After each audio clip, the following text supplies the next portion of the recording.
Lectura de la carta del apóstol San Pablo a los cristianos de Galacia. Hermanos, cuando subí nuevamente a Jerusalén con Bernabé, llevando conmigo a Tito, lo hice en virtud de una revelación divina y les expuse el evangelio que predico entre los paganos, en particular a los dirigentes, para asegurarme de que no corría o no había corrido en vano. Pero ni siquiera Tito, que estaba conmigo y era de origen pagano, fue obligado a circuncidarse. En cuanto a los dirigentes, no me interesan lo que hayan sido antes, porque Dios no hace acepción de persona. No me impusieron nada más. Al contrario, aceptaron que me había sido confiado el anuncio del Evangelio a los paganos, así como fue confiado a Pedro el anuncio a los judíos. Porque el que constituyó a Pedro apóstol de los judíos, me hizo también a mí apóstol de los paganos. Por eso, Santiago, Cefas y Juan, considerados como columnas de la iglesia, reconociendo el don que me había sido dado, nos estrecharon la mano a mí y a Bernabé en señal de comunión, para que nosotros nos encargáramos de los paganos y ellos de los judíos. Solamente nos recomendaron que nos acordáramos de los pobres, los que siempre he tratado de hacer. Pero cuando Cefas llegó a Antioquía, yo le hice frente porque su conducta era reprensible. En efecto, antes que llegaran algunos enviados de Santiago, él comía con los paganos. Pero cuando estos llegaron, se alejó de ellos y permanecía apartado por temor a los partidarios de la circuncisión. Los demás judíos lo imitaron y hasta el mismo Bernabé se dejó arrastrar por su simulación. Cuando yo vi que no procedían rectamente, según la verdad del Evangelio, dije a Cefas delante de todos: si tú, que eres judío, vives como los paganos y no como los judíos, ¿por qué obligas a los paganos a que vivan como los judíos? Palabra de Dios. Vayan por el mundo y anuncien el Evangelio. Vayan por el mundo y anuncien el Evangelio. Alaben al Señor todas las naciones, glorifíquenlo todos los pueblos, porque es inquebrantable su amor por nosotros y su fidelidad permanece para siempre. Vayan por el mundo y anuncien el Evangelio. Los invito a ponerse de pie para la proclamación del Santo Evangelio. Aleluya, aleluya, aleluya. El Señor esté con ustedes. Lectura del Santo Evangelio de nuestro Señor Jesucristo según San Lucas. Gloria a ti, Señor. Un día Jesús estaba orando en cierto lugar y cuando terminó, uno de sus discípulos le dijo: Señor, enséñanos a orar así como Juan enseñó a sus discípulos. Él les dijo entonces: cuando oren, digan: Padre, santificado sea tu nombre, que venga tu reino, danos cada día nuestro pan cotidiano. Perdona nuestros pecados, porque también nosotros perdonamos a aquellos que nos ofenden, y no nos dejes caer en la tentación. Palabra del Señor. Gloria a ti, Señor Jesús. Los invito a que puedan sentarse, queridos hermanos.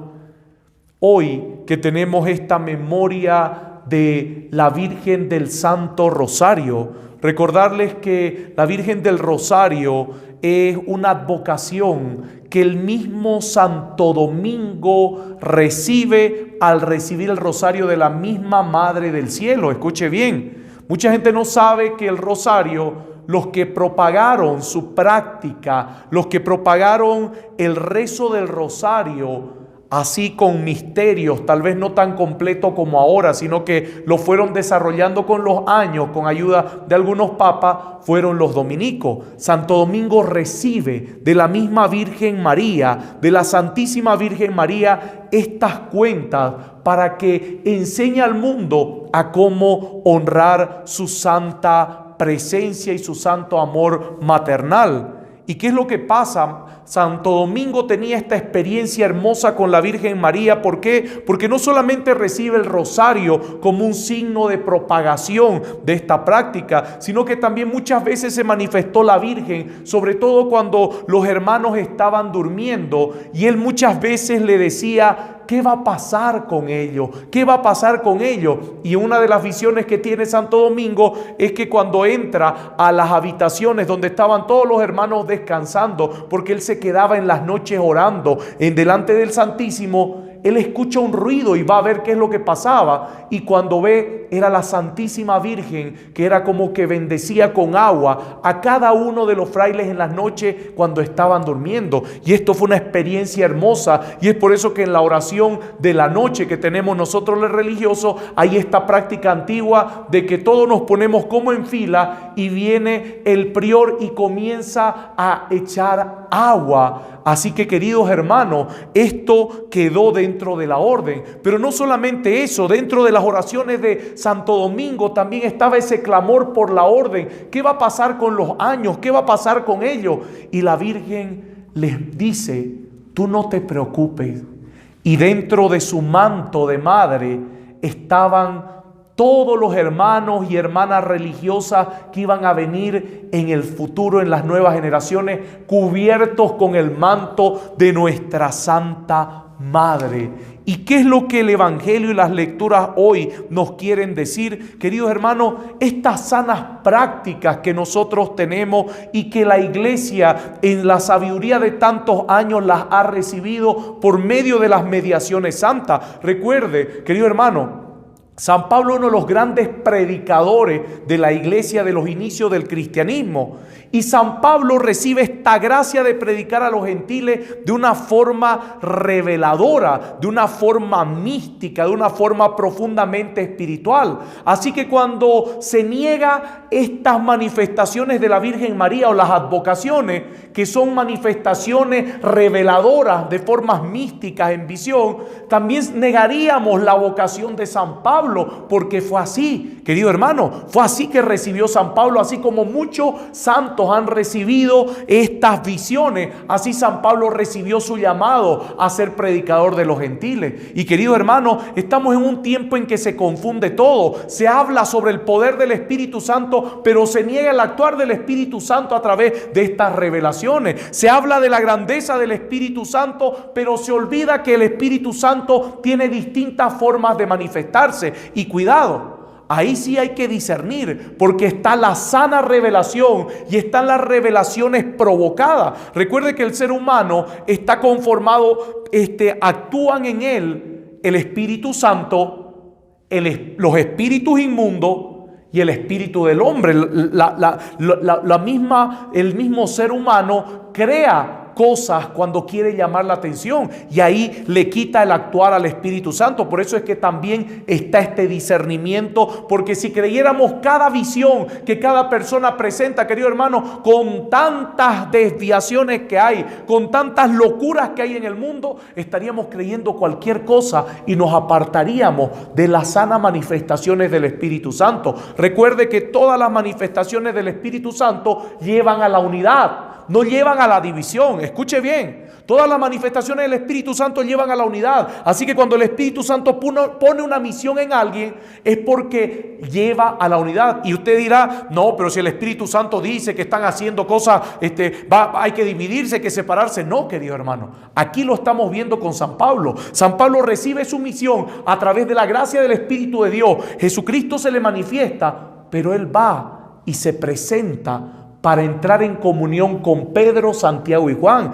Eso es lo que nos dice la carta a los Gálatas, la primera lectura. Él va y se presenta y entra en comunión. Esa es la iglesia en comunión por la obra del Espíritu Santo. Así que cuando hablamos de visiones, manifestaciones del Espíritu Santo en las personas, que la gente ha recibido mensajes, ya sea de la Virgen, del mismo Jesucristo o del poder del Espíritu Santo, todas van en comunión con la iglesia. ¿Cuándo es que hay que dudar? Cuando son contrarias, cuando son conflictivas, cuando crean divisiones, cuando crean sectas. Escuche bien, Porque se crean sectas dentro de la Iglesia católica cuando se creen los iluminados, los únicos elegidos, que Dios los ha elegido para algo especial y que los demás no. Mire, eso es crear sectas. San Pablo fácilmente pudo haberlo hecho, pero ¿qué fue lo que hizo? Va y se presenta y entra en comunión con Pedro, Santiago y Juan. Con San Pedro, con Santiago y con San Juan, con el primer papa de la iglesia, la piedra de la iglesia, entra en comunión. Y esto, querido hermano, es una enseñanza preciosa dentro de lo que hoy estamos hablando. ¿Por qué, querido hermano? Toda manifestación del Espíritu Santo busca la comunión. Cuando las manifestaciones del Espíritu Santo separan a las personas, hacen que las personas busquen rumbos propios, porque claro, recuerde, somos seres humanos, cada cual busca su propio interés y ciertas comodidades que este mundo te ofrece. Ahí es el espíritu del mundo que te está moviendo. Ahí es el espíritu tuyo que te está moviendo y no estás obedeciendo al Espíritu Santo. Los dones se manifiestan, las gracias se manifiestan, pero te estás apartando de la misión grande que el Espíritu Santo te ha dado. Y esto tiene que ser un marcador cada vez que aparecen grandes movimientos en la iglesia que quieren ser rebeldes a la iglesia. Escuche bien. Esto tiene que ser un identificador cuando aparecen grupos, comunidades, movimientos que crecen de golpe, incluso canales de televisión que dicen que son muy fieles a la verdad y que atacan la comunión. Querido hermano, aquí está la respuesta. San Pablo fue y entró en comunión con San Pedro, Santiago y San Juan. No fue a luchar contra ellos. ¿Y qué es lo hermoso? En esta comunión se corrigieron.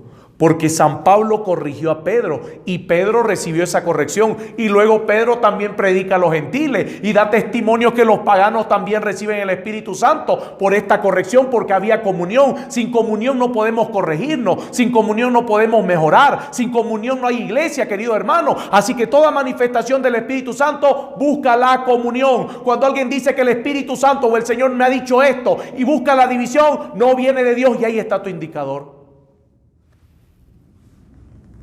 Ahí está tu indicador. Y eso tiene que ser un indicador para todas las manifestaciones. Y la misma palabra lo dice. Por eso que hoy que celebramos a la Virgen del Rosario, queridos hermanos, celebramos esta advocación en un sentido de revelación. Y esta revelación, que es lo que ha hecho que en el mundo nos unamos por medio de un rezo. Así como en el mundo nos unimos por la Santa Eucaristía, que es lo que como cristianos católicos hace que recordemos y hagamos remembranza de nuestro Señor Jesucristo, también en el mundo hay unidad gracias al Santo Rosario. Y esto es un signo de comunión. Y mientras mantengamos la comunión, bendito sea el Señor, porque eso es obra del Espíritu Santo. Amén.